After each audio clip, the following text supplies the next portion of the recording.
Hello everyone. We are going to begin with our syllabus now, and today I am going to take up your chapter number 1, Basics of Cost and Management Audit.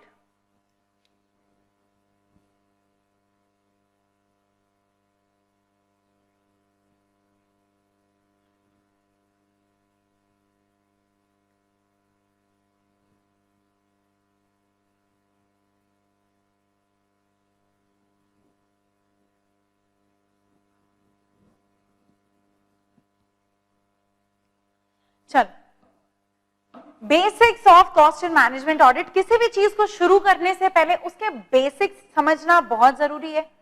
ये समझना बहुत जरूरी है कि आप ultimately वो चीज पढ़ने क्यों जा रहे हो, उसका यूज क्या है, कहां से वो चीज कॉन्सेप्ट वो आया, राइट, वो कॉन्सेप्ट कहां कॉइन हुआ, कैसे ये बात हमारे लिए अब इंपॉर्टेंट है, हम इतना क्यों पढ़े नंबर पाने के अलावा। ठीक है, ये सारी चीजें आज हम लोग समझेंगे। भाई सबसे पहला रीजन कोई भी चीज पढ़ने का होता है कि मैम नंबर मिलेंगे, पास होंगे, एग्जाम हटेगा और हम एक प्रोफेशनल बनेंगे। दूसरा रीजन क्या है, आपको इंस्टीट्यूट ये चीज क्यों पढ़ा रही है, व्हाट इज द रीजन। ये सारे जो चैप्टर्स आपके में इंक्लूड किए गए हैं, हर एक एक चैप्टर के पीछे कोई ना कोई तो रीजन है कि भाई ये आपके लिए इंपॉर्टेंट है, ये आपके लिए इंपॉर्टेंट है, क्या रीजन है उसका। तो आज हम लोग हमारे इस चैप्टर में basics of cost and management audit में इन्हीं सारी चीजों को समझने जा रहे हैं। ठीक है, चलो, अभी तक आपकी जो सीएमए कोर्स की जर्नी रही है उसमें आपने कॉस्ट अकाउंटिंग तो पढ़ी ही है। ठीक है, रादर मैं कहूं कॉस्ट के बारे में काफी ज्यादा ही पढ़ लिया, इन डेप्थ नॉलेज अभी तक ले ली है। फाइनल लेवल पे भी आपने हर चैप्टर में, हर सब्जेक्ट में इन डेप्थ नॉलेज इस चीज की ली है। आपके सामने 2-3 टर्म्स आएंगे और वो क्या है,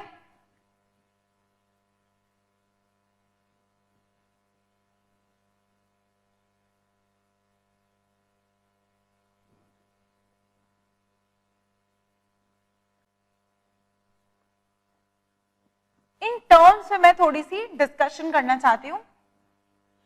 कॉस्ट अकाउंटिंग, तो भाई आप सीएमए के फाइनल लेवल पे आ चुके हो। कॉस्ट अकाउंटिंग जैसा वर्ड तो आपके आंख के सामने से 2-4 बार गुजरा होगा, मैम उससे ज्यादा ही गुजरा है ऑफ कोर्स। कॉस्ट ऑडिटिंग का मैं नहीं बता सकती क्योंकि हम लोगों ने यही तो सब्जेक्ट शुरू किया है। आप क्या समझते हो कॉस्ट अकाउंटिंग से? कॉस्ट अकाउंटिंग से आप बेसिकली ये समझते हो कि भाई जब मेरे पास एक डेटा दिया गया है, ठीक है, कोई भी जो डेटा है उसमें से अपने हिसाब से क्या करें, जो कॉस्टिंग रेलेवेंट मटेरियल है उसको आइडेंटिफाई कर सके। ठीक है, कि क्या इसमें कॉस्ट से रिलेटेड है, what is related to the costing records, costing statements, क्या चीजें उसमें जाएंगी, इसे आइडेंटिफाई कर सके एटलीस्ट। उसके बाद किस हिसाब से जाएंगी उसे क्लासिफाई कर सके, ये डायरेक्ट कॉस्ट है, इनडायरेक्ट कॉस्ट है, वेरिएबल है, फिक्स्ड है, शटडाउन है। ठीक है, किस टाइप की ये कॉस्ट है उसे हम फिर क्लासिफाई करें ताकि हम उसे पर्टिकुलर जगह पे फिट कर सके। फिर कितनी लिखनी है ये ढूंढ सके, यानी कि मेजर करें, राइट। किसी भी अकाउंटिंग इंफॉर्मेशन में से हम अपने मतलब की चीज को क्या करें, आइडेंटिफाई करें कि क्या लिखना है, कहां लिखना है, कितना लिखना है, ये सारी चीजें कॉस्ट अकाउंटिंग का पार्ट बनती हैं। ठीक है, बात समझ में आ रही है। तो बेसिकली अकाउंटिंग और कॉस्ट अकाउंटिंग में क्या फर्क आता है, अकाउंटिंग का भी मतलब मोटा माटी यही होता है, बट कॉस्ट अकाउंटिंग एक उसी में अनदर ब्रांच है, राइट। अब मैं ऑफकोर्स आपको कॉस्ट अकाउंटिंग और ज्यादा इलैबोरेट नहीं करूंगी क्योंकि वो आप लोग पहले से जानते हो।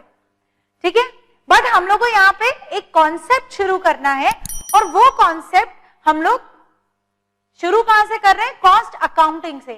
कि कॉस्ट अकाउंटिंग का मतलब हो गया कि हमें क्या करना है, कॉस्ट रिकॉर्ड्स के लिए अपने मतलब की चीज को आइडेंटिफाई करना है, क्लासिफाई करना है, मेजर करना है और उसे एप्रोप्रिएट जगह क्या करना है, फिर अकाउंट कर देना है। अकाउंट कर देने का मतलब पार्क कर देना है, उस पर्टिकुलर चीज को वहां पे लिख देना है, जिससे हमारा क्या बनता है, एक कॉस्ट रिकॉर्ड बनते जाता है।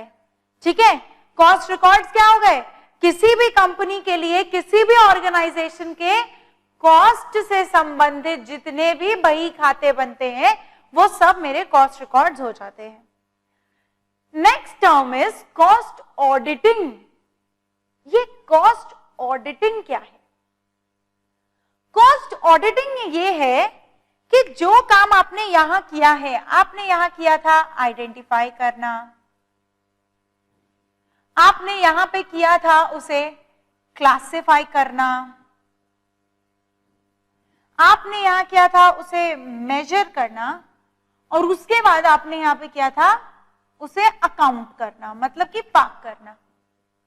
तो जो भी काम आपने यहां पे किया है उसे वेरीफाई करना इज कॉस्ट ऑडिटिंग. ऑडिट का मतलब ही होता है चेक करना, वेरीफाई करना, एग्जामिन करना, रिव्यू करना, अप्रेजल करना, ठीक है, इन्वेस्टिगेशन करना, चीजों को जानना, समझना, क्रिटिकली एग्जामिन करना. यही मतलब ही होता है ऑडिटिंग का. तो जो लोग ऑडिटिंग सब्जेक्ट पढ़े हुए हैं या फिर कभी अगर इंटरेस्ट से उन्होंने समझा होगा तो वो जानते हैं कि ऑडिटिंग का मतलब क्या होता है. किसी भी चीज को ऑडिट करने का क्या मतलब होता है? To check it. बहुत ही सिंपल भाषा में, बहुत ही लेमैन भाषा में इसका मतलब हो गया टू चेक इट. ठीक है, कि चलो चेक करते हैं कि जो होना चाहिए था, क्या बोला मैंने? जो होना चाहिए था क्या वो वैसा ही हुआ है? बात समझ में आ रही है? जब भी आप कोई चीज वेरीफाई करोगे या चेक करोगे, रिव्यू करोगे, उसका मतलब है कि आपको पहले यह पता होना चाहिए what needs to be done, क्या सही है, और फिर हम देखेंगे कि क्या वो सही तरीके से किया गया है. समझ रहे हो? तो एक तरीके से आप समझ जाइए कि आपने जितना कुछ पढ़ा है, कॉस्ट अकाउंट्स पढ़ा होगा, एसएफएम पढ़ा होगा, ओएम पढ़ा होगा, ठीक है, ओआर पढ़ा होगा, या और भी जितने भी सब्जेक्ट्स आपने पढ़े होंगे, जितने भी, वो सारों का ये क्या है? सार है. सार का मतलब क्या हो गया? जहां पे वो सारे आके मिल जा रहे हैं. क्योंकि एक कॉस्ट ऑडिटर को तो ये जरूर पता होना चाहिए कि एक्चुअली होना क्या है, तभी तो वो ये चेक करेगा कि सब कुछ आपने उस हिसाब से किया है कि नहीं. मान लीजिए मैंने किसी का कॉस्ट रिकॉर्ड उठाया, मुझे अभी यही नहीं पता है कि एक्सपेंसेस लिखने कहाँ है, कौन सा डायरेक्ट है, कौन सा इनडायरेक्ट है. किस बात की ऑडिटिंग चल रही है फिर, जब मुझे यही नहीं पता है कि भाई लिखना कहाँ था? दैट मीन्स उस वक्त अकाउंटिंग की भी नॉलेज होनी चाहिए. ठीक है, उसके बाद कितना एक्सपेंस प्रोवाइड करना था, क्या वो प्रोवाइड किया है कि नहीं, उसके लिए थोड़ा मोड़ा अगर कोई लीगल रिक्वायरमेंट भी है तो क्या लॉ की भी जानकारी होनी चाहिए? हाँ, होनी चाहिए. किस हिसाब से हमें कॉस्ट वेरीफाई करनी थी, क्लासिफाई करनी थी, आइडेंटिफाई करनी थी, मेजर कितना करना था, तो हमें एसएफएम की भी नॉलेज चाहिए. हाँ चाहिए, राइट. मतलब एक कॉस्ट ऑडिटर को उसके बाकी सारे सब्जेक्ट्स क्लियर होने चाहिए, तभी तो वो ये पता कर सकता है कि जो किया है, जो किया गया है, वो चीज सही है या नहीं. ठीक है. Next term that I want to discuss here is standards. तो अब ये जो हम लोग कह रहे थे कि what needs to be done, या जो सही है वो किया गया है या नहीं, ये कैसे पता कि भाई सही क्या है? उसी को हम कहते हैं स्टैंडर्ड्स. मतलब जो भी चीजें हम करते आ रहे हैं वो प्रैक्टिसेस का एक उठा के क्या बना दिया, एक स्टैंडर्ड बना दिया, एक बेंचमार्क बना दिया कि ये सही है, ये सही तरीका है, इसको फॉलो करें. जो भी बिलो स्टैंडर्ड है वो ऑडिटिंग में छंट जाएगा, और जो स्टैंडर्ड से अबव है या स्टैंडर्ड का है उसे ओके कर दिया जाएगा. इसलिए स्टैंडर्ड्स पता होने बहुत जरूरी है. स्टैंडर्ड्स, ठीक है. अब इसी चीज को मैं फर्दर और डिस्कस करती हूं. कॉस्ट अकाउंटिंग करना किसकी रिस्पॉन्सिबिलिटी है? मैनेजमेंट की रिस्पॉन्सिबिलिटी है. ठीक है, मैनेजमेंट की रिस्पॉन्सिबिलिटी है कि वो आपको कॉस्ट रिकॉर्ड सब कुछ दे, ठीक है, जो भी कॉस्ट रिकॉर्ड्स वगैरह बनाने थे वो मैनेजमेंट आपको बना के दे। कॉस्ट ऑडिटिंग किसकी जिम्मेदारी है? कॉस्ट ऑडिटर की। जो कॉस्ट ऑडिटिंग करता है उसे हम क्या बोलते हैं? Cost auditor. इसकी जिम्मेदारी है ये ऑडिटिंग करना। और स्टैंडर्ड्स एक ऐसी चीज है जो दोनों पे एप्लीकेबल है। जी हाँ, अब आप बोलोगे कि मैम ऑडिटर पे कैसा स्टैंडर्ड एप्लीकेबल है? ये तो समझ में आता है कि मैनेजमेंट पे कितने स्टैंडर्ड्स एप्लीकेबल है, कि भाई मैनेजमेंट को जो सही तरीका है अकाउंटिंग का वो फॉलो करना चाहिए, जो लॉ है वो फॉलो करना चाहिए, जो और भी सारी चीजें उनका सही तरीके से कैलकुलेशन करना चाहिए। तो मैम मैनेजमेंट के लिए तो समझ में आता है, ऑडिटर के लिए क्या स्टैंडर्ड्स है? ऑडिटर के लिए ऑडिटिंग करने के स्टैंडर्ड है। हर आदमी तो अपना काम कर रहा है ना, जैसे मैनेजमेंट को उसके काम करने का तरीका बताया गया है, ऑडिटर को भी तो उसके काम करने का तरीका बताया जाएगा। ऐसे थोड़ी ना कि आप अपने मनमाने ढंग से जो मन आ रहा है चेक कर रहे हो, जो मन आ रहा है नहीं चेक कर रहे हो, आपको सही लग रहा है आप चेंज करा दे रहे हो, आपको नहीं सही लग रहा है आप नहीं चेंज करा रहे हो। ऑडिटर को भी ये कैसे पता चलेगा कि उसे अपना काम किस ढंग से करना है? क्योंकि फिर ऑडिटर ही तो मेन चेक कर रहा है ना, ऑडिटर के ऊपर कौन चेक कर रहा है? कोई नहीं। इसलिए ऑडिटर के लिए तो ये स्टैंडर्ड्स बहुत जरूरी हुए कि ऑडिटर को अपना काम किस ढंग से करना है। This is where the term cost auditing standards have come into force. Cost auditing standards, जिसे हम लोग आगे पढ़ेंगे। मतलब एक ऑडिटर को भी बताइए कि वो एक पर्टिकुलर आइटम को किस तरीके से डील करेगा। मैनेजमेंट को तो जो करना था कर दिया। जैसे हम लोग क्या करते हैं, अपना क्वेश्चन लिख के हम तो चलो जिसको सबमिट करना है कर देंगे। छोटे में नहीं होता था, अपना होमवर्क करके मैम को दे दो, अब जो गलती होगी मैम बताएंगी। होता है कि नहीं? हम लोग अपना काम करके मम्मी को दे देते, लीजिए भाई मम्मी अब आप देख लीजिए क्या गलती है, अब आप बता दीजिए। ऑफिस में भी हम लोग जो काम करते हैं सोचते हैं कि चलो करके जब सर को देंगे तो सर बताएंगे अब इसमें क्या गलती है। तो मैनेजमेंट भी क्या कर रही है? मैनेजमेंट अपना काम कर दे रही है। फिर मैनेजमेंट किस पे रिलाई कर रही है? ऑडिटर पे, कि अब ऑडिटर बताएगा कि हमने सब कुछ सही किया है या नहीं। ठीक है, और ऑडिटर किस चीजों को फॉलो करते हुए बताएगा? ऑडिटर इन स्टैंडर्ड्स को फॉलो करते हुए बताएगा। ठीक है, ऑडिटर इन स्टैंडर्ड्स को फॉलो करेगा और ऑडिटर ये जज करेगा कि उन लोगों ने सब कुछ ठीक किया है या नहीं। तो अब यहां पे मैं आपसे कुछ फॉर्मल लैंग्वेज में डिस्कस करने जा रही हूं कि जो हम लोगों ने यहां पे एक टर्म लिखा है वेरीफाई, ये तो एक लेमैन टर्म है। आपकी इंस्टीट्यूट ऑडिटिंग को कैसे डिफाइन करती है? That auditor does what? Review, examination and appraisal of what? Of cost records and statements।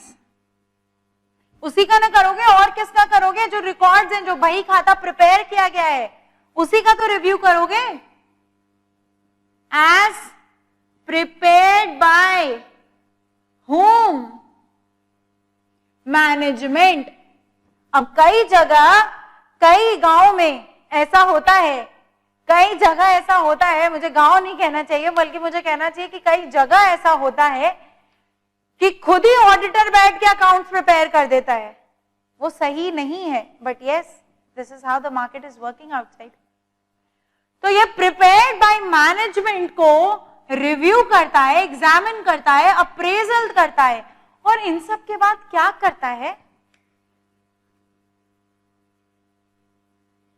And expresses his opinion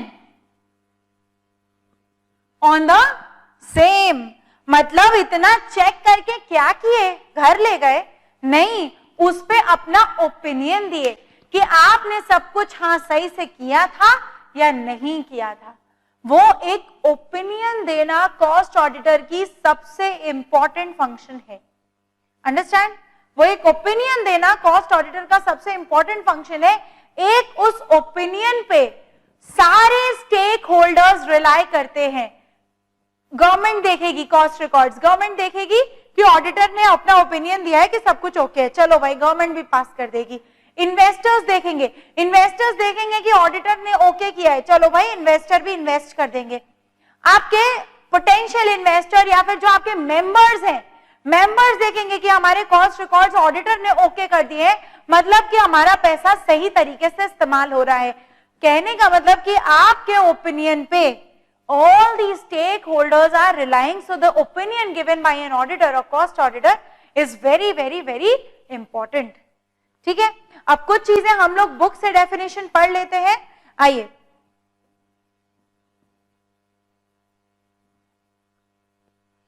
सीधे थर्ड पैराग्राफ पे आ जाइए। शुरुआत के 2 पैराग्राफ की बातें मैंने डिस्कस कर ली है, not very important to read.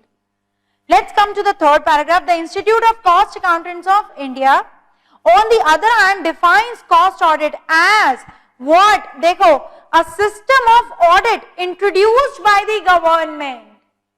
क्या लिखा है? A system of audit introduced by whom? By government.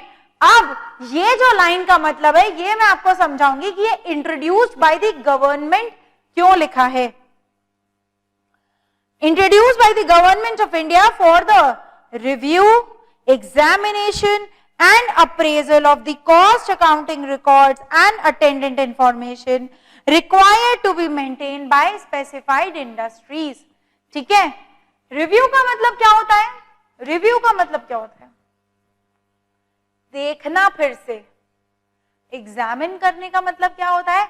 अगर उसमें कोई डाउट है तो तुरंत की तुरंत पूछना, इंस्पेक्ट करना, ठीक है, उस पर सवाल उठाना, क्रिटिकली एग्जामिन करना।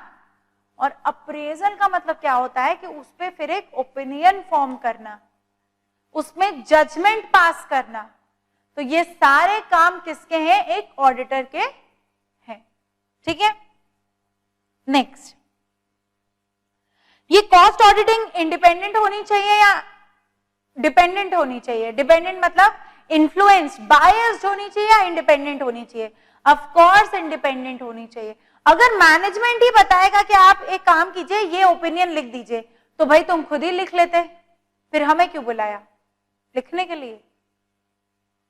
मतलब ओपिनियन मेरा होना चाहिए, जो मुझे ठीक लगता है, मेरे लिए सही तो सही, मेरे लिए गलत तो गलत। अगर वो ओपिनियन मैनेजमेंट द्वारा इन्फ्लुएंस्ड है तो वो ओपिनियन किसी काम का नहीं। समझ रहे हो? अगर मेरा ही काम करके मुझे को चेक करना है तो उस चेक करने का कोई फायदा तो है नहीं। मेरा काम करके तो एक ऐसे पर्सन को चेक करना चाहिए ना जो कि मुझे सही या गलत एकदम सही सही बता सके। ठीक है, तो opinion must always be independent. Next,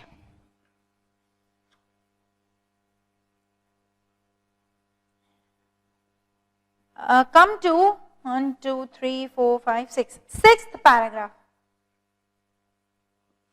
Come to sixth paragraph. Standards on cost auditing are best friends, best guide and best help desk for the cost auditors. तो हम लोगों ने यही बातें डिस्कस की। हम लोगों ने क्या डिस्कस किया कि ये जो स्टैंडर्ड्स हैं वो किसे तरीका बताएंगे? भाई कॉस्ट अकाउंटिंग स्टैंडर्ड्स हैं तो वो मैनेजमेंट को तरीका बताएंगे, क्योंकि मैनेजमेंट का काम है अकाउंटिंग करना और ऑडिटिंग करना किसका काम है? ऑडिटर का काम है ऑडिटिंग करना। तो ऑडिटर को तरीका कौन बताएंगे? Cost auditing standards. तो हर बार एक गाइड की तरह काम आएंगे। कभी भी ऑडिटर को लगेगा कि यार इस आइटम का कैसे ट्रीटमेंट करना चाहिए, तुरंत वो कॉस्ट ऑडिटिंग स्टैंडर्ड्स को रेफर कर सकता है और वहां से पता चल जाएगा कि इस आइटम का कैसे ट्रीटमेंट होना चाहिए। और ये सारी चीजें कहाँ लिखी हैं? ये सारी चीजें इंस्टीट्यूट प्रिस्क्राइब करता है कि आप इस तरीके से हर एक पर्टिकुलर आइटम को डील कीजिए। ठीक है, next we are going to talk about more in detail about your cost audit. कैसे इसका जन्म हुआ, ठीक है, क्या स्टोरी है इसकी, ये हम लोग डिस्कस करेंगे, और आपका इंस्टीट्यूट की जो हिस्ट्री है वो हम लोग डिस्कस करेंगे। फिर हम लोग आगे बढ़ेंगे कॉस्ट ऑडिटर की रोल्स एंड रिस्पॉन्सिबिलिटीज पे। आज हमारी क्लास है सिर्फ बेसिक्स पे, ठीक है, आज हमारी क्लास क्या है, सिर्फ और सिर्फ बेसिक्स पे। तो ये आप ध्यान रखिए कि आज जो आप पढ़ रहे हैं वो एग्जाम पॉइंट ऑफ व्यू से भले ही थोड़ा कम इंपॉर्टेंट हो, मैंने ये नहीं बोला नहीं इंपॉर्टेंट है, मैंने कहा थोड़ा कम भले ही इंपॉर्टेंट हो, लेकिन आपका कॉन्सेप्ट यहीं से बिल्ड होता है। किसी भी सब्जेक्ट को रट लेना भले ही आसान हो सकता है, लेकिन अगर आप ये समझ जाओगे कि वो पर्टिकुलर चीज मैं पढ़ क्यों रहा हूं, what is the reason that I am reading this, उस वक्त आपका ये जो माइंड है ना, ये क्रिटिकल थिंकिंग में चला जाएगा और अपने आप आपको रिजल्ट्स और आंसर देने लगेगा, रादर देन रटने के। रटते समय क्या होगा, अगर एक चीज बीच में भूले, ठीक है, तो सारा का सारा वहीं पे वॉश हो जाएगा। लेकिन अगर आपको लॉजिकली पता होगा कि भाई ये चीज हमें क्यों पढ़ाई जा रही है, या ये चीज मुझे एज अ कॉस्ट ऑडिटर क्यों समझना जरूरी है, तो उस वक्त आप अपने ब्रेन को खुद ही क्या करोगे, प्रोसेस कर सकोगे, और आपका रिजल्ट जो है वो लॉजिकली सामने आएगा, रादर देन अपनी मेमोरी बैंक को ठोकने से। ठीक है, एक होता है कि मेमोरी बैंक को शेक किए जा रहे कि भाई क्या याद किए थे, क्या याद किए थे, क्या रटे थे, क्या रटे थे। दूसरा होता है कि ये चीज हमने क्यों पढ़ी थी, लॉजिक क्या था इसका, और वहां से फिर आपका आंसर सामने आ जाएगा। तो ये चैप्टर मैंने क्या बोला, ये बेसिक्स जो है भले ही आपके लिए क्या हो, एग्जाम पॉइंट ऑफ व्यू से कोई बहुत इंपॉर्टेंट ना हो, लेकिन आपकी कंसेप्चुअल अंडरस्टैंडिंग यहीं से बिल्डअप होती है। ओके, चलो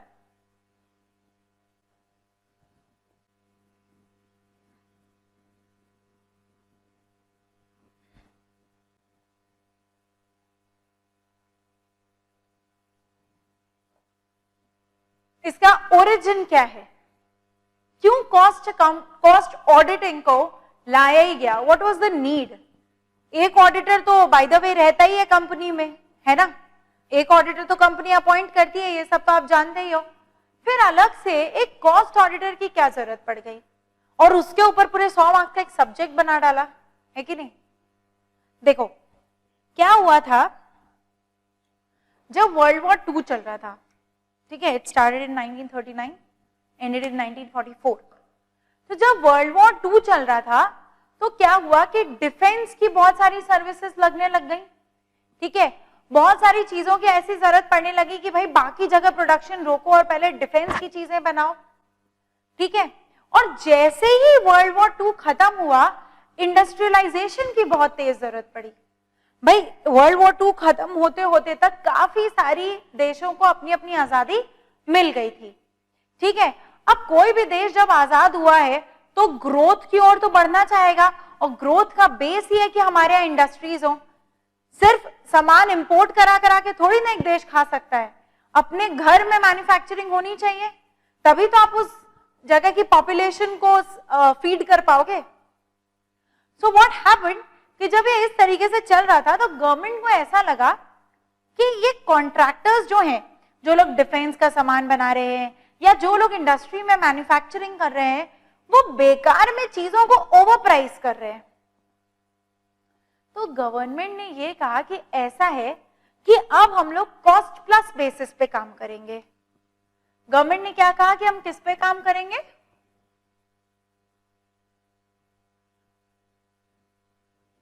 कॉस्ट प्लस बेसिस पे काम करेंगे। मतलब है कि आप अपनी कॉस्ट बता दीजिए, अपनी मार्जिन बता दीजिए, और तब हम खुद ही देख लेंगे कि आप जो प्राइस हमसे चार्ज करते हैं वो ज्यादा है कि कम है, ठीक है।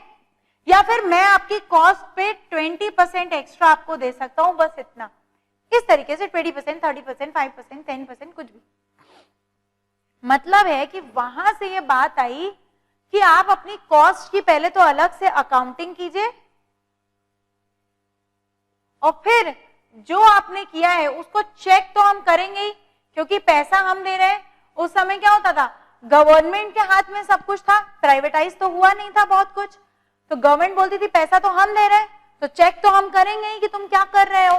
तो जब हम चेक करेंगे तो उसका नाम है कॉस्ट ऑडिटिंग, समझ रहे हो।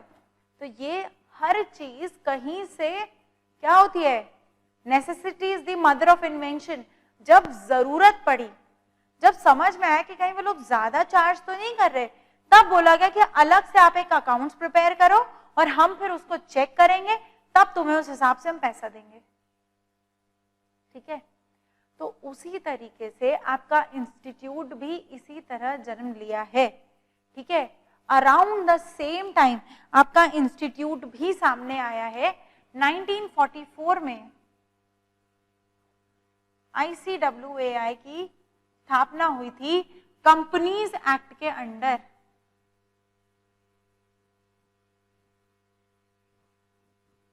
ठीक है, companies act, the then companies act के अंडर 1913 का जो कंपनीज एक्ट था, उसमें इस बात को कॉइन किया गया था that an institute should be there. और आप ध्यान दीजिए, नाम क्या है? आज की डेट में आपका नाम है institute of cost accountants of India, but उस समय नाम क्या था? Institute of cost and works accountant of India.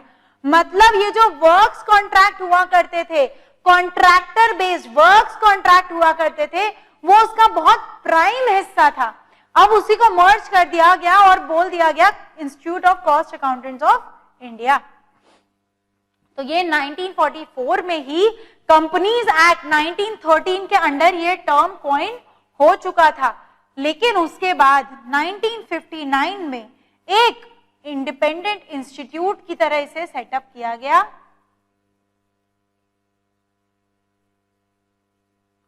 ठीक है, under the act of parliament.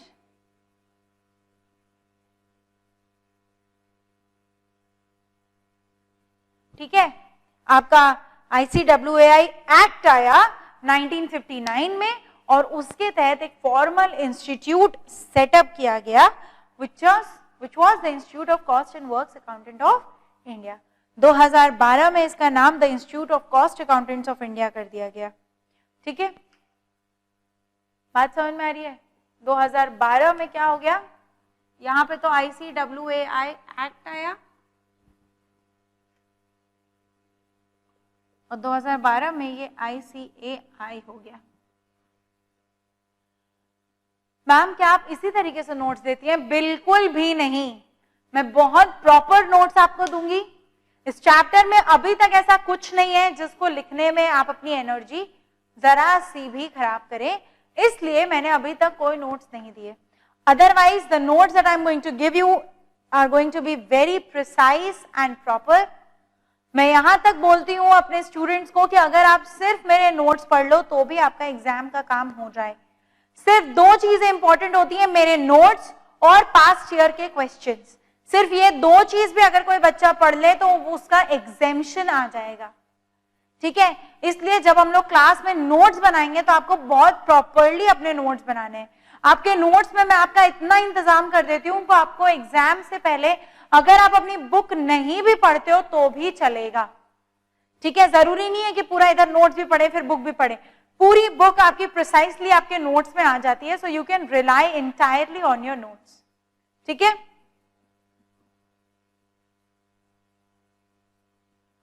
We have also discuss the history of cost audit, किस तरीके से कॉस्ट ऑडिट आया। धीरे धीरे ये आपका कवर होता गया किसमें? कंपनीज एक्ट में। और आज की डेट में हमारे पास क्या है? Section 148 of companies act. अब ये थोड़ा सा इंपॉर्टेंट है, आइए हम लोग सेक्शन 148 से पहले एक चीज आपके बुक में दी गई है उसे पढ़ लेते हैं, and that is your history of cost audit. Briefly discuss करूंगी।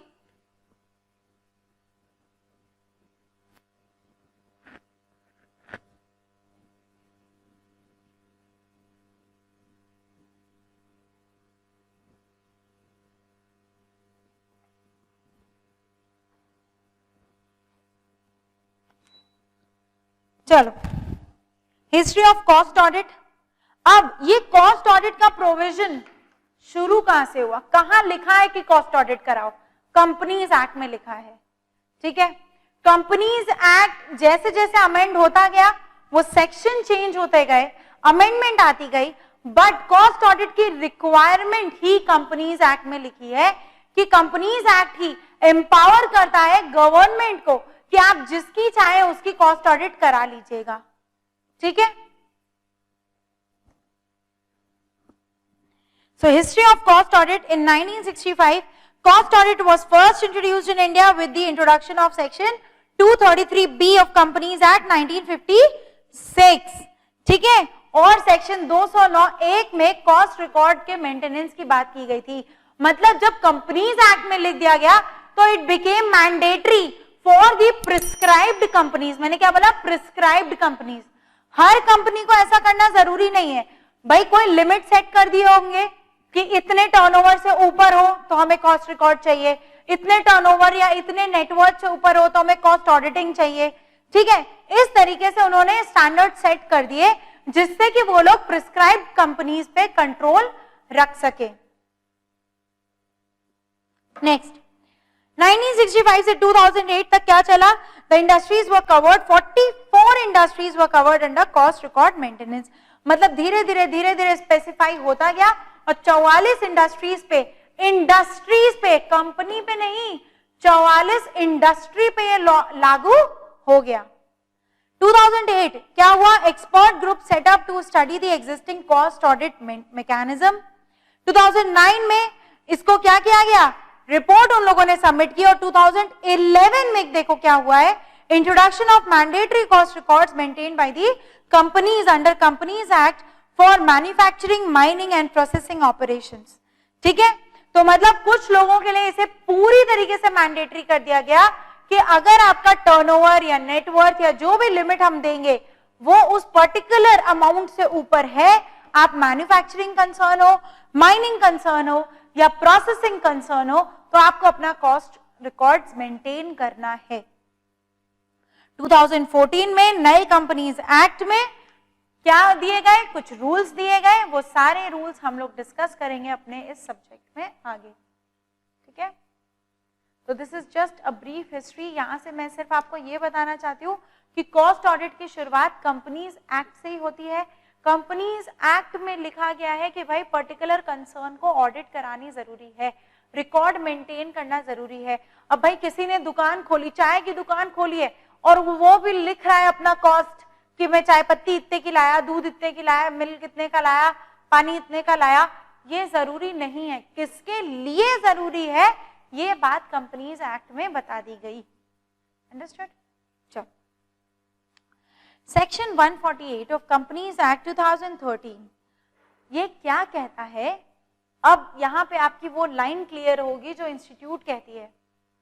कंपनीज एक्ट 2013, क्योंकि ये लेटेस्ट है इसलिए हम लोग सीधे इसी का सेक्शन पढ़ रहे हैं। We are not talking about section 233B of companies act 1956।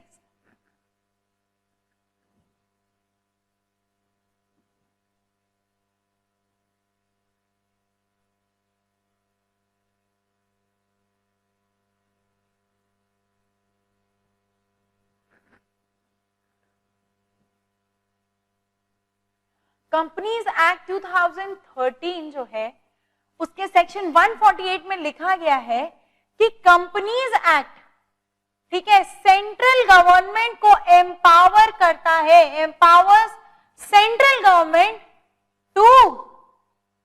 To what? किस चीज के लिए?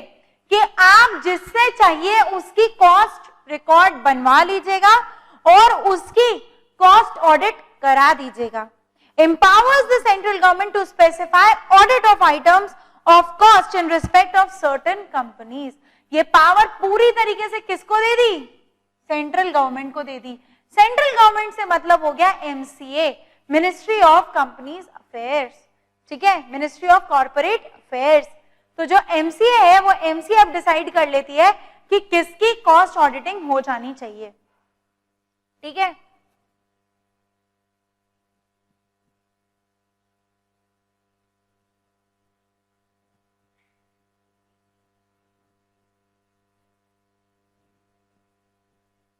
empowers central government for what? The audit of certain items of whom? Specified companies।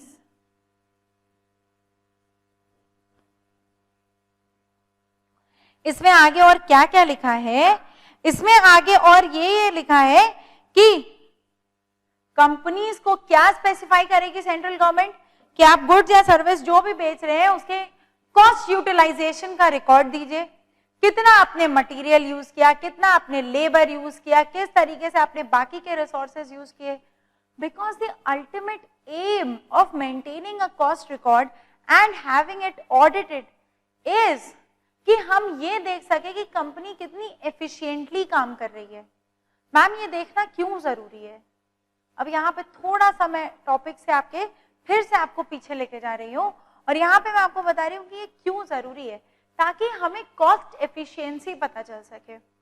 Ma'am cost efficiency का क्या मतलब? कि आप जो भी रिसोर्स यूज कर रहे हो वो आप कितना यूज कर रहे हो, किस दाम पे यूज कर रहे हो और उससे आप क्या प्रोड्यूस कर रहे हो। ठीक है, क्यों ये जरूरी है? क्योंकि सारे रिसोर्सेस क्या हैं? लिमिटेड हैं। ये चीज आपने इकोनॉमिक्स में पढ़ी है ना कि ये सारे रिसोर्सेस क्या हैं? लिमिटेड हैं, स्कार्स हैं। ऐसे में कोई भी कंपनी अनाधुन पैसा दे के तो कहीं रिसोर्सेस को मिस यूटिलाइज तो नहीं कर रही। ठीक है, तो गवर्नमेंट को ये कंट्रोल रखना बहुत जरूरी है that the specified concern are working as per the cost efficiency model। जितने भी रिसोर्सेज हैं उसे एफिशिएंटली यूटिलाइज किया जा रहा है, मिनिमम कॉस्ट पे लिया जा रहा है। क्यों? क्योंकि अगर आप अनाधुन पैसा दोगे या फिर अगर आप बेकार का प्रॉफिट चार्ज करोगे तो अल्टीमेटली जो जनरल पब्लिक है, जो मासेस है, वही एक्सप्लॉइट होंगे। इसलिए ये पावर सीधे सेंट्रल गवर्नमेंट के हाथ में दे दी गई। क्या बोला गया? Notwithstanding anything contained in this chapter. In this chapter का मतलब ये जो पूरा का पूरा सेक्शन आता है ये ऑडिट ऑफ कंपनीज के अंडर आता है। ऑडिट ऑफ कंपनीज में कंपनी के जनरल ऑडिट के बारे में बात की जाती है कि हर कंपनी को एक ऑडिटर रखना है, वो ऑडिटर अपना इंडिपेंडेंट ओपिनियन देगा। लेकिन ये किस बारे में बात हो रही है? फाइनेंशियल अकाउंट्स के बारे में बात हो रही है। अब यह जो यहां कह रहा है nothing contained in this chapter, मतलब पूरे आपने जो फाइनेंशियल ऑडिटिंग के बारे में बातें लिखी हैं कंपनीज एक्ट में, उससे कोई मतलब ना रखते हुए अलग से कॉस्ट ऑडिटिंग के लिए सेंट्रल गवर्नमेंट को हम पावर देंगे। The central government may by order in respect of such class of companies engaged in the production of such goods या providing such services, ये जो बार बार सच गुड सच सर्विसेज मतलब जैसा भी सेंट्रल गवर्नमेंट को ठीक लगे, as may be prescribed, direct that particulars relating to utilization of material, labor and other items of cost shall also be included in the books of account kept by the class of companies। ठीक है, मतलब जिन class of companies को central government बोलेगी, जिसको बोलेगी उसको अपने material, labour और बाकी के कॉस्ट यूटिलाइजेशन की पूरी डिटेल मेंटेन करनी पड़ेगी।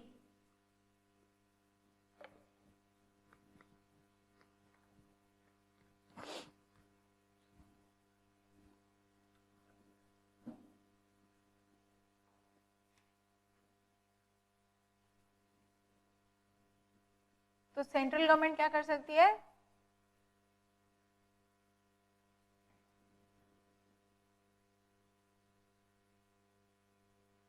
Can direct such class of companies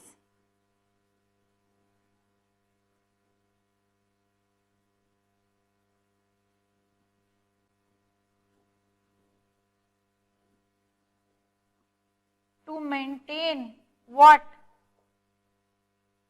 Records relating to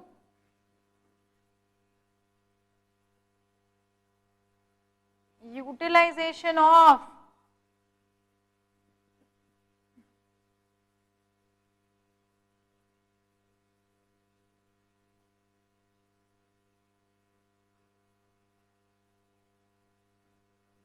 material, labor and other items of cost।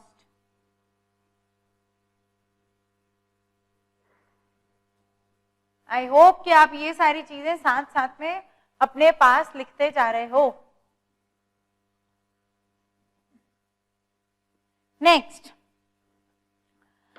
अब देखो, if the central government is of the opinion that is necessary to do so, it may by order direct the audit of such cost records, बना के बैठ नहीं जाना है, फिर central government बताएगी कि भाई किस किस पे ऑडिट लग चुकी है, ठीक है।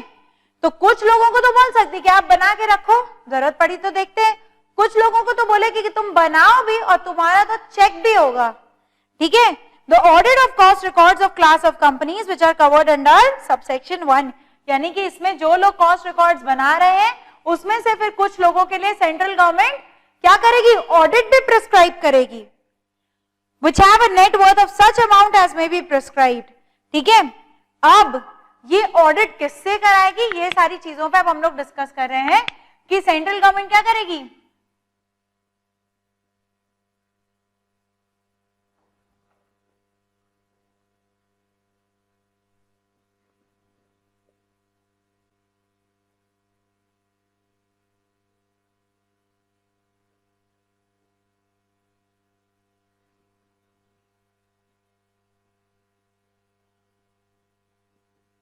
Can order for audit of records, किस रिकॉर्ड्स की बात हो रही है, इन रिकॉर्ड्स की बात हो रही है कि भाई रिकॉर्ड्स मेंटेन करो, उन रिकॉर्ड्स की बात हो रही है। अब इसे ऑडिट कौन करेगा, एक कॉस्ट अकाउंटेंट करेगा। कॉस्ट अकाउंटेंट कौन हो गया, आप लोग, ठीक है, the one who will pass this final examination of ICAI, वो लोग क्या करेंगे, वो लोग कॉस्ट ऑडिटर बन जाएंगे और वही लोग इसकी ऑडिट कर सकते हैं। अब ये जो ऑडिट कॉस्ट अकाउंटेंट करेगा, तो सेक्शन में ये भी लिखा है कि इस कॉस्ट अकाउंटेंट को क्या फॉलो करना पड़ेगा, auditing standards,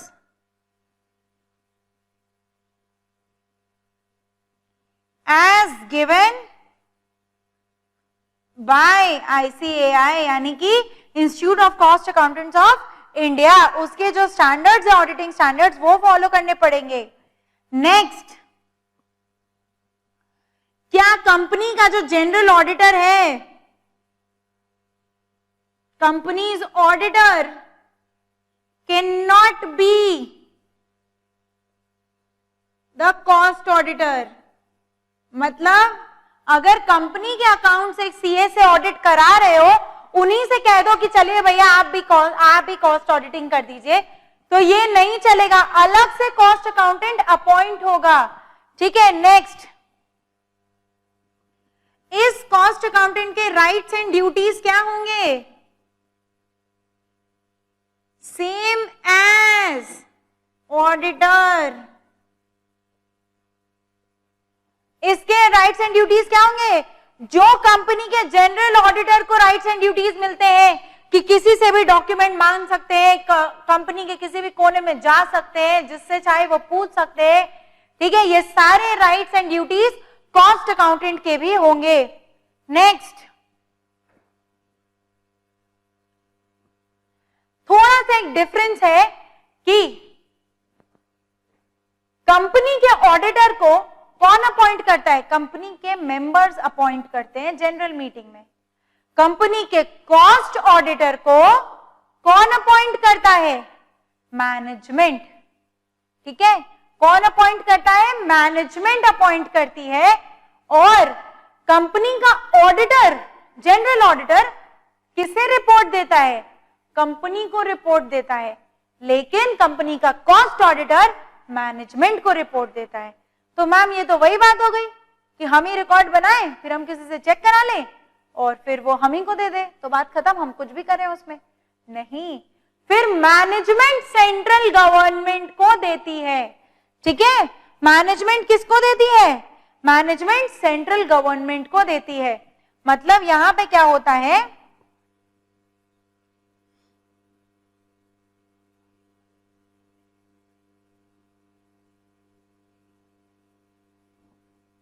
board appoints cost auditor, ठीक है,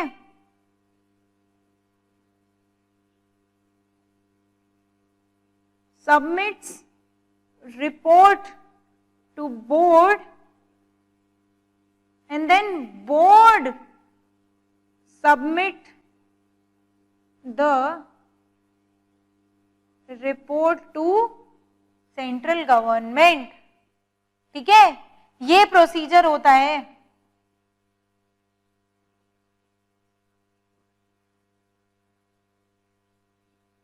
और ये प्रोसीजर कितने दिन में हो जाना चाहिए? ये 30 डेज में हो जाना चाहिए। मतलब आप इसे ऐसे लिख सकते हो, रुको, ठीक है, यहीं पे आप लिख लो,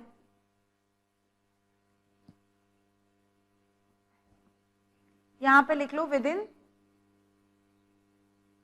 30 डेज। ठीक है, यहां पे ये 30 ऐसे लिख सकते हो। ओके, मतलब बोर्ड कॉस्ट ऑडिटर अपॉइंट करेगी, वो अपना काम करेगा। कॉस्ट ऑडिटर किसको रिपोर्ट सबमिट करेगा? बोर्ड को ही सबमिट करेगा। और फिर बोर्ड किसको देगी? सीधे सेंट्रल गवर्नमेंट को सबमिट करेगी। नेक्स्ट,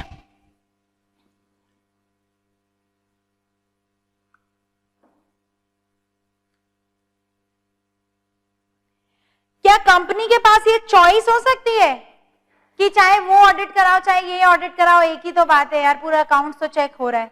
बिल्कुल भी नहीं, बिल्कुल भी नहीं। क्यों? क्योंकि ये वाली जो ऑडिट है ये in addition to that audit है। ठीक है, आपने कंपनीज एक्ट में पढ़ा है ना जनरल ऑडिट के बारे में, तो ये ऑडिट जो है ये उस ऑडिट को सप्लीमेंट करती है। क्यों? क्योंकि ये पर्टिकुलर क्लास ऑफ कंपनीज पे ही एप्लीकेबल है कि भैया सिर्फ आप ही लोग कराइए, सबको कराने की जरूरत नहीं है, वो तो खैर सब पे एप्लीकेबल हो जाती है। लेकिन ये क्या है, कुछ स्पेसिफिक कंपनीज हैं जिनका सेंट्रल गवर्नमेंट को ठीक लगता है कि यार इनका कॉस्ट रिकॉर्ड मुझे पता होना चाहिए, किस हिसाब से इन लोग रिसोर्सेज को यूज कर रहे हैं ये पता होना चाहिए। ठीक है, तो ये पता करने के लिए सिर्फ उन्हीं क्लास ऑफ कंपनीज को बोला गया है कि आप अपनी नॉर्मल ऑडिट के साथ साथ एक जरा इस ऑडिट को भी कराइए साथ में। ठीक है, नेक्स्ट, अब अगर किसी को ये लगता है, अब यहां पे हम लोगों ने आपके सारे पॉइंट्स कवर कर लिए हैं, अब यहां पे एक चीज समझो कि अगर यहां पे जो रिपोर्ट सबमिट की गई है उसमें कुछ क्या होते हैं, मॉडिफिकेशंस होते हैं, मतलब कि कुछ ऐसी चीजें हैं जो कि क्वेश्चनेबल हैं। ठीक है, अगर कुछ ऐसी चीजें हैं जो कि क्वेश्चनेबल है तो फिर सेंट्रल गवर्नमेंट को जब बोर्ड ये रिपोर्ट सबमिट करेगी ना, उसमें यहां पे जितनी भी चीजें ऐसी हाईलाइट की गई थी उसके एक्सप्लेनेशन के साथ सबमिट करेगी। अंडरस्टूड? ठीक है,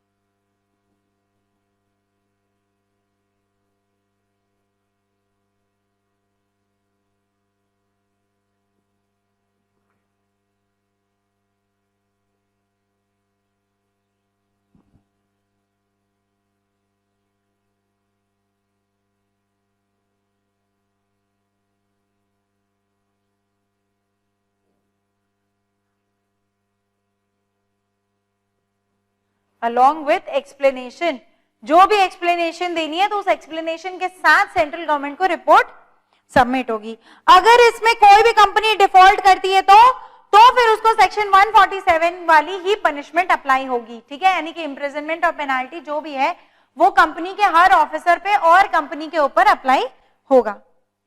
next comes the objective of cost audit. Cost audit के ऑब्जेक्टिव्स क्या हैं और कॉस्ट ऑडिटिंग स्टैंडर्ड से क्या फायदा मिलता है, ये दो टॉपिक अब हम लोग डिस्कस करने जा रहे हैं। टॉपिक आपका क्या है, बहुत बेसिक सा है, इसलिए इसको समझते जाएंगे। जो चीजें हम लोग को लिखने की समझ में आएगी वो हम लोग लिखेंगे। Okay, so this is your section 148 of companies act, जो कि किसको एम्पावर कर रहा है, सेंट्रल गवर्नमेंट को एम्पावर कर रहा है कि जिससे चाहिए उससे ऑडिट करा लीजिएगा। पहले तो जिससे चाहिए उससे रिकॉर्ड मेंटेन करा लीजिए, फिर जिससे चाहिए उससे ऑडिट करा लीजिए। ऑडिटर के बारे में ये 5-6 बातें लिखी है कि उसको अकाउंटिंग ऑडिटिंग स्टैंडर्ड फॉलो करने पड़ेंगे, सेम ऑडिटर नहीं हो सकता है। ठीक है, राइट्स, उसके राइट्स ड्यूटीज सब कुछ क्या होंगे, कंपनी के ऑडिटर जैसे ही होंगे। बोर्ड अपॉइंट करेगा कॉस्ट ऑडिटर को। अपॉइंट करने का मतलब है कि उनका रेम्यूनरेशन वगैरह कौन सेट करेगा, बोर्ड ही सेट करेगा। लेकिन ये रिपोर्ट किसे सबमिट करेंगे? बोर्ड को सबमिट करेंगे, और बोर्ड किसको सबमिट करेगा? सेंट्रल गवर्नमेंट को। इसमें कंपनी के मेंबर्स से मतलब नहीं है, ठीक है।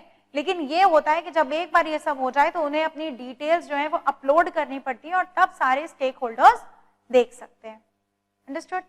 चलो next, objectives of cost audit. अब अपने मन से सोचो कि कॉस्ट ऑडिट के क्या ऑब्जेक्टिव हो सकते हैं।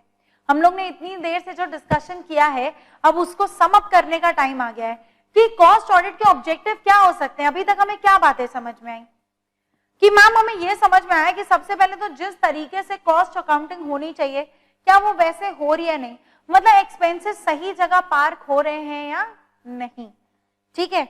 उसके बाद एफिशिएंसी पता चलती है कि आपने मिनिमम कॉस्ट पे काम किया या नहीं, क्योंकि हर कंपनी यही तो चाहती है ना कि मिनिमम कॉस्ट पे काम करे ताकि प्रॉफिट बढ़े, ठीक है। आप कॉस्ट अनाधुन दोगे किसी को तो आप प्रॉफिट भी फिर कस्टमर से ज्यादा लेना चाहोगे। तो एक ये भी कॉस्ट ऑडिट का तरीका होता है कि हम ये देखें कि कहीं आप रिसोर्सेज को मिस यूटिलाइज तो नहीं कर रहे। और क्या तरीके हो सकते हैं जानने के? कोई फ्रॉड तो नहीं चल रहा है, आप गलत कॉस्ट दिखा रहे हो और प्रॉफिट भी उस हिसाब से गलत चार्ज कर रहे हो। खर्चा हुआ है 100 रुपया, तो उस हिसाब से तुम 120 रुपए सेलिंग प्राइस रख सकते हो, लेकिन तुम दिखाए रहे हो कि तुम्हारा खर्चा हुआ है 500 रुपया, तो उस हिसाब से तो तुम अपनी चीज का दाम 550 रखोगे, ठीक है। मतलब ये एक प्रोपोर्शनल चीज है। तो एक एरर या फ्रॉड जो भी होता है वो भी डिटेक्ट हो जाता है कि भाई क्या गलती की आपने, ठीक है। इसके अलावा और क्या फायदे हो सकते हैं, आओ देखते हैं। और फायदे हो सकते हैं कि इन्वेंट्री वैल्यू हो जाती है, कॉस्ट यूनिट, कॉस्ट सेंटर सही तय किया है कि नहीं ये चेक हो जाता है, ठीक है। कंपनी के अकाउंट से वैल्यूएशन बहुत प्रॉपर हो जाता है क्योंकि अब आपका सारे अकाउंट्स चेक हो चुके हैं।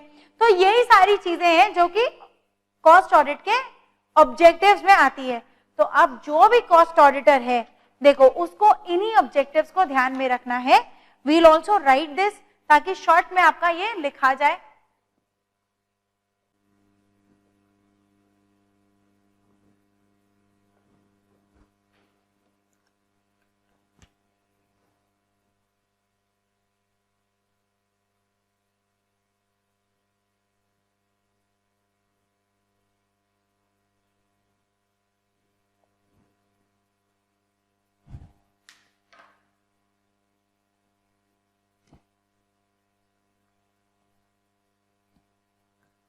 चलो कॉस्ट ऑडिट के क्या ऑब्जेक्टिव्स हैं? सबसे पहले verification of cost account with a view to ascertaining that these have been properly maintained and compiled according to the cost accounting system, ठीक है। तो सबसे पहले क्या हो रहा है, आपका cost account, verification of cost account हो जा रहा है कि आपने जो भी आपका सिस्टम है सही उसके हिसाब से इसे बनाया या नहीं। दूसरी चीज, ensuring that the prescribed procedure of cost accounting records are duly adhered to, यानी कि जो भी रिकॉर्ड मेंटेन करने का प्रिस्क्राइब्ड प्रोसीजर था, ठीक है,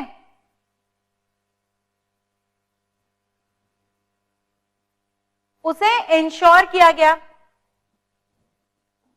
इंश्योरिंग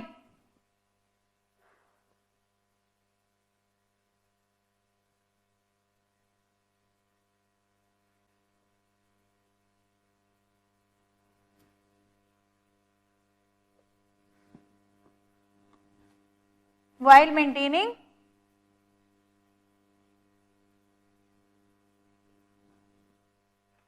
कॉस्ट अकाउंट। तीसरी चीज, detection of errors and fraud, ठीक है।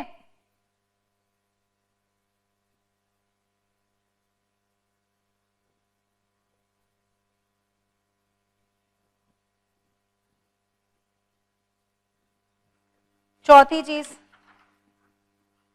verification of cost of each cost unit and cost center to ensure that these have been properly ascertained, ठीक है। तो अगेन एक क्या चीज वेरीफाई हो रही है,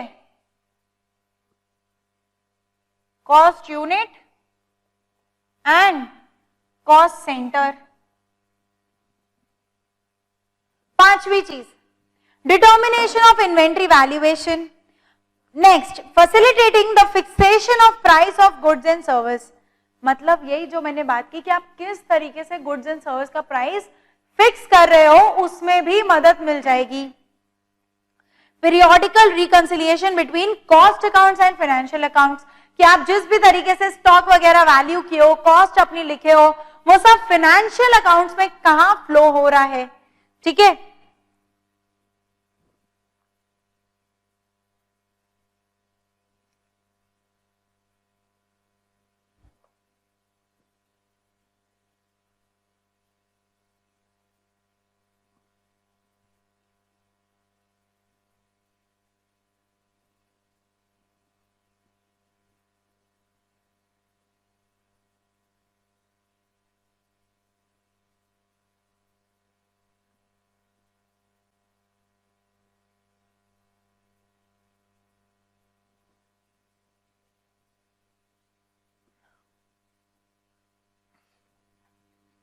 Next, ensuring optimum utilization of human, physical and financial resources. We have discussed this.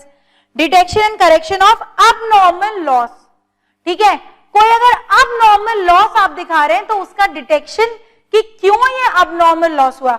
Abnormal loss क्या होता है? जैसे normal loss है कि लेट अस से एक केमिकल कंपनी है, उसने इथेनॉल रखा हुआ है, इथेनॉल उड़ेगा ही. या चलो एक नॉर्मल सी चीज ले लेते हैं, एक बालू की कंपनी है, बालू सैंड, ट्रक आ रहा है तो कुछ तो बालू उड़ेगा ही, ये तो नॉर्मल लॉस है. फिर भी जब ट्रक आ रहा है तो कह रहे हो आधा ट्रक खाली हो गया. अरे भैया आधा ट्रक बालू थोड़ी ना उड़ जाएगा, ये क्या है, अब नॉर्मल लॉस है.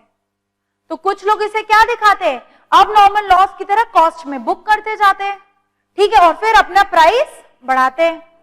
देखो मेरा माल लगा 100 रुपए का, मुझे इसमें 20% प्रॉफिट कमाना है, तो मैं 120 का सामान बेच रहा हूं. अब लोग इसमें चालाकी क्या दिखाते हैं, माल लगा ही नहीं मेरा 100 रुपए का, मैंने बोला कि यार 70 का तो माल लगा, ठीक है, या लेटर से 60 का तो माल लगा और 50 रुपए का तो मेरा यार अबनॉर्मल लॉस हो गया, तो 110 इसको दिखा लेंगे और फिर उसमें बोलेंगे 20% प्रॉफिट. ठीक है. या फिर इसको बोल देंगे 40 का लॉस हुआ और फिर 120. अब देखो यहां 100 रुपए लगा के 120 कमा रहा था, यहां 60 रुपए लगा के 120 कमा रहा है और बोल रहा है कि भाई 40 रुपए तो अब नॉर्मल लॉस हो गया ना, क्या करूं, प्रोसेस की गलती है, प्रोसेस में इतना लॉस हो ही जाता है. तो यही 40 ये जो आपने लिखा है, इसी अब नॉर्मल लॉस को ढूंढना और देखना कि क्या एक्चुअल में ये अब नॉर्मल लॉस है. कहीं ऐसा तो नहीं कि सिर्फ उसे प्राइस इन्फ्लेट करने के लिए यूज किया जा रहा है. ठीक है. तो ये भी काम कॉस्ट ऑडिट में हो जाता है. Detection correction of abnormal loss. Inculcation of cost consciousness. What do you mean by cost consciousness? मतलब कॉस्ट कटिंग भी करे कंपनी और फिर भी एक बेहतर प्रोडक्ट दे. सिर्फ सस्ता देना या महंगा देना, सस्ता बनाना और महंगा देना ऑब्जेक्टिव नहीं होना चाहिए. कॉस्ट कॉन्शियसनेस का मतलब कि आप एक्चुअल में अपना जो material, labour, time, space use कर रहे हो उसे एफिशिएंटली एंड इफेक्टिवली यूज करो.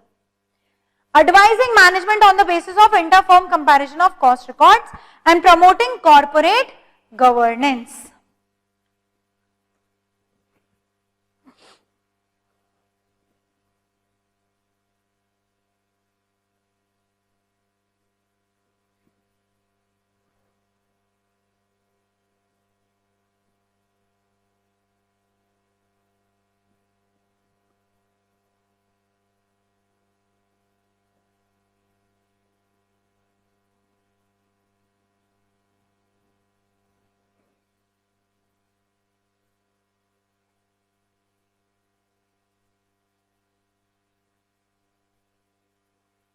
ये लिख लीजिए, अभी मैं इसको याद करने का तरीका आपको बता दे रही हूं.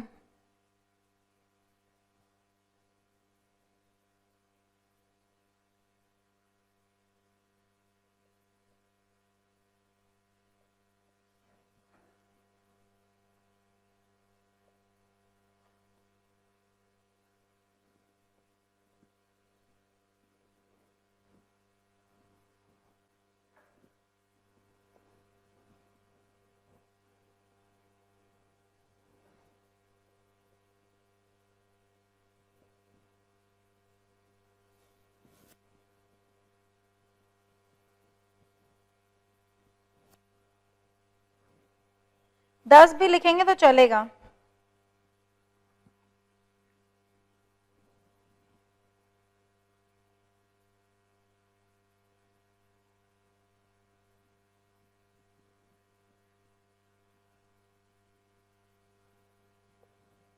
अच्छा, अब इसको याद कैसे करेंगे?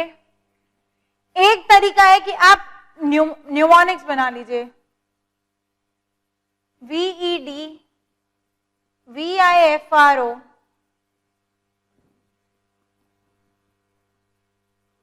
and DI।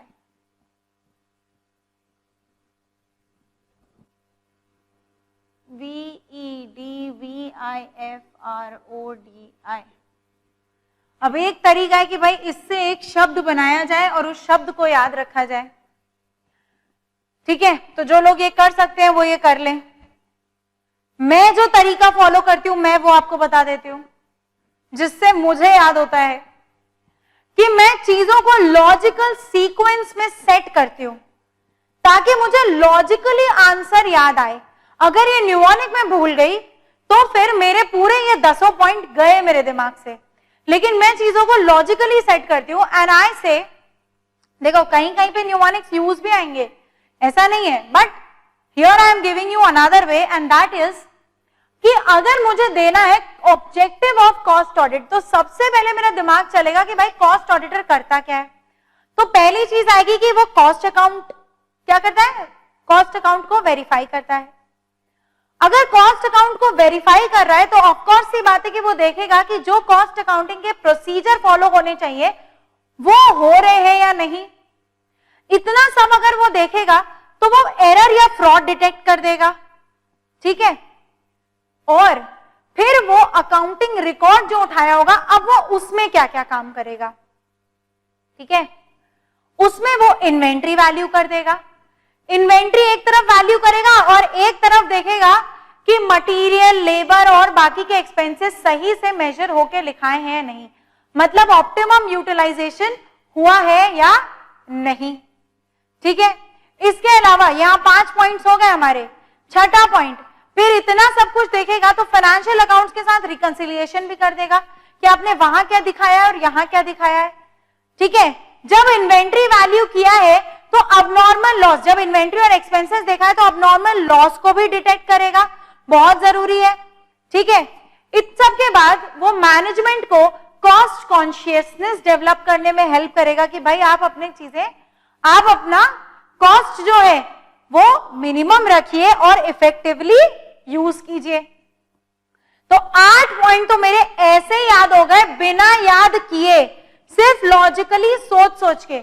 इसके अलावा क्या मिस हुआ कि जब इन्वेंट्री वैल्यू हो जाएगी तो इतने सब के बाद प्राइस ऑफ गुड्स भी फिक्स हो जाएगा और कॉस्ट यूनिट और कॉस्ट सेंटर भी वेरीफाई हो जाएगा। तो इस तरीके से मेरे 10 पॉइंट याद हो गए। राइट, शुरू करें फिर से एक बार। पहली चीज क्या करेगा, कॉस्ट अकाउंट्स को वेरीफाई करेगा। दूसरी चीज, अगर वेरीफाई कर ही रहा है तो इंश्योर करेगा कि जो प्रोसीजर्स है वो अडेयर हो रहे हैं या नहीं। तीसरी चीज, उसी में फ्रॉड भी डिटेक्ट कर देगा। फिर आ जाओ अकाउंट्स की तरफ, इन्वेंट्री वैल्यू कर देगा। इन्वेंट्री वैल्यू कर रहा है तो अबनॉर्मल लॉस भी डिटेक्ट कर देगा। इतना सब कुछ कर रहा है तो मटेरियल, लेबर और टाइम की यूटिलाइजेशन वो भी चेक करेगा कि किस तरीके से ऑप्टिमम यूटिलाइजेशन हो रहा है या नहीं। उसके बाद इतना सब कुछ होने के बाद प्राइस ऑफ गुड्स की फिक्सेशन को भी चेक करेगा। 8वां पॉइंट, इतने के बाद क्या कर देगा, आपके फाइनेंशियल अकाउंट्स और कॉस्ट अकाउंट्स को रिकंसाइल भी कर देगा। ये कॉस्ट ऑडिटर का काम नहीं है, ये क्या है, ये ऑब्जेक्टिव है कि वो किस ऑब्जेक्टिव से ये सब काम कर रहा है, कि वो ये सब मिला के देखेगा। वो आपकी रिकंसिलिएशन नहीं बनाएगा, वो मैनेजमेंट को बोलेगा रिकंसाइल करके दो, जब तक ये फिगर मैच नहीं करती मेरा काम खत्म नहीं होता। ठीक है, तो वो रिकंसाइल भी, रिकंसिलिएशन भी देखेंगे। उसके बाद there will be just one more thing and that is yes, verification of your cost unit and cost centre. ठीक है, तो इस तरीके से 10 पॉइंट याद हो गए।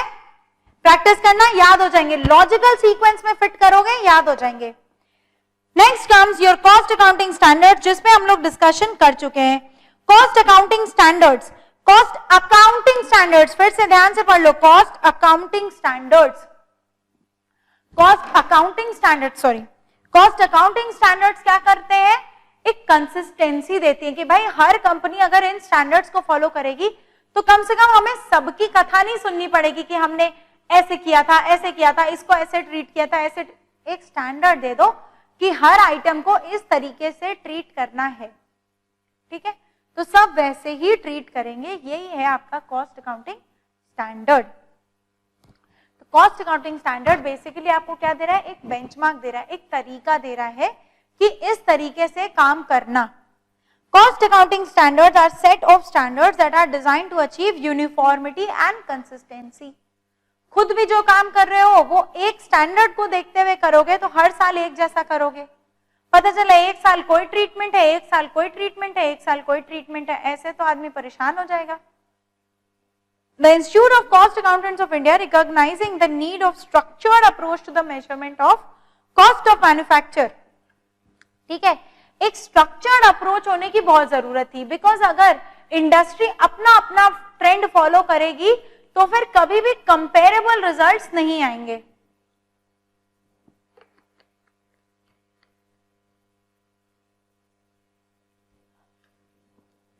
और इन सारे अकाउंट से किसको मतलब है, अल्टीमेटली तो आपके स्टेक होल्डर्स को मतलब है। सो the Institute of Cost Accountants of India recognizing the need for structured approach to the measurement of cost of manufacture or service sector and to provide guidance to the user, organization, government bodies, regulators, research agencies and academic institutions to achieve uniformity and consistency in classification, measurement and assignment of cost to products and services, ठीक है। तो एक सीधी सी बात है कि हमें basically क्या चाहिए कि जिस भी तरीके से आप क्लासिफाई करते हो, मेजर करते हो और फिर उन चीजों को पार्क करते हो, उस एक्सपेंस को आप किस हेड के अंडर पार्क करते हो, इसमें हमें कंसिस्टेंसी चाहिए। ऐसा ना हो कि एक जना फ्रेट को डायरेक्ट एक्सपेंस समझता है, दूसरा जना फ्रेट को संक कॉस्ट समझता है, ये सब नहीं होना चाहिए। भाई किस सर्कमस्टांस में एक एक्सपेंस को आप क्या ट्रीट करते हैं, यही चीज आपके अकाउंटिंग स्टैंडर्ड्स आपको बता देते हैं। सो अकाउंटिंग स्टैंडर्ड्स देखो क्या कर रहे हैं, there are 6 points. Provide a structured approach to measurement of cost in manufacturing process, ठीक है, स्ट्रक्चर्ड अप्रोच दे रहे हैं हर कंपनी के लिए, हर इंडस्ट्री के लिए, अनऑर्गेनाइज नहीं है। अब एक बेंचमार्क दे दिया गया है, एक स्टैंडर्ड दे दिया गया है और सब लोग उसी हिसाब से अब क्या कीजिए, ट्रीटमेंट कीजिए। Integrate, harmonise and standardise cost accounting principles and practices, मतलब कॉस्ट अकाउंटिंग के जो प्रिंसिपल्स एंड प्रैक्टिसेस है वो अब हार्मनी में है, हर कोई एक ही चीज फॉलो कर रहा है, तभी तो कंपैरिजन हो सकता है। टाटा कुछ फॉलो कर रही है और आपका मान लीजिए ऑटोमोबाइल सेक्टर में ले लेते हैं, टाटा कुछ फॉलो कर रही है, मारुति कुछ फॉलो कर रही है, अरे हम कंपेयर कैसे करें? कोई बोलेगा हम तो इस एक्सपेंस को ऐसे लिए थे इसलिए मेरा ज्यादा दिख रहा है, कोई बोलेगा हम तो ऐसे लिए थे इसलिए मेरा ज्यादा दिख रहा है, कंपेयर कैसे करेंगे हम? तो इसलिए हम एक बेंचमार्क दे रहे हैं, हम एक स्टैंडर्ड दे रहे हैं कि सब लोग इसे इस तरीके से क्लासिफाई करेगा, ऐसे मेजर करेगा, ऐसे पार्क करेगा, जिससे कम से कम हार्मनी तो हो, जो अकाउंट्स प्रिपेयर हो रहे हैं वो कंपेरेबल तो हो। Provide guidance to users to achieve uniformity and consistency. So this is what we discussed. Arrive at the basis of computing the cost of product, activity and services. ठीक है, where required by legal या regulatory bodies. तो जब भी कोई regulatory body, जैसे कि अब मान लो सेंट्रल गवर्नमेंट कहती कि मुझे इस चीज का प्राइस बताइए, तो एक तरीका तो होना चाहिए उस चीज का प्राइस बताने का। कॉस्ट ऑफ गुड्स सोल्ड बताइए, कॉस्ट ऑफ गुड्स सोल्ड में क्या क्या एक्सपेंसेस लिए जाते हैं, ये तो आपको अकाउंटिंग स्टैंडर्ड से पता चलेगा, तभी तो पता चलेगा ना कि जो चीज पर्पस है रेगुलेटरी बॉडी का वो पूरा हो रहा है या नहीं। कॉस्ट ऑफ गुड्स बताने बोला गया है, कॉस्ट ऑफ गुड्स सोल्ड, हम उसमें डायरेक्ट एक्सपेंसेस नहीं लेते, बाद में हम एक्सप्लेनेशन दे रहे हैं कि सर हम तो डायरेक्ट एक्सपेंस उसमें कभी कंसिडर करते ही नहीं। अरे तो नहीं बोलेगी कि भाई कॉस्ट अकाउंटिंग स्टैंडर्ड कहता है कि आप फॉलो करिए, तो आप क्यों नहीं किए? ठीक है, तो मनमौजी ढंग से आप न काम कर सके और एक स्टैंडर्ड को, ठीक है, एक पर्टिकुलर स्ट्रक्चर को पकड़ के चले, वो जरूरी है। Enable practicing members to make use of cost accounting standards in the attestation of general purpose cost statements. भाई जो भी पर्सन आपके कॉस्ट स्टेटमेंट में साइन कर रहा है उसके पास में भी तो एक स्टैंडर्ड होना चाहिए कि आपने क्या फॉलो किया। कहते हैं ना सही आंसर तो होना चाहिए, तब तो बता पाएंगे कि आंसर सही है कि नहीं। Next is assist in clear and uniform understanding of all related issues of various user organisation. तो जो भी इसमें अंडरस्टैंडिंग है वो सबकी स्ट्रीमलाइन हो। जो भी यूजर्स हैं, भाई आपने इतना पूरा जो रिकॉर्ड प्रिपेयर किया है उसको कौन यूज करेगा? Stakeholders. अगर वो एक पर्टिकुलर ढंग से नहीं प्रिपेयर किया गया है तो यूजर्स को बहुत दिक्कत आएगी। कोई कंपनी कुछ और कर रही है, कोई कंपनी कुछ और कर रही है, यूजर समझ ही नहीं पा रहा है।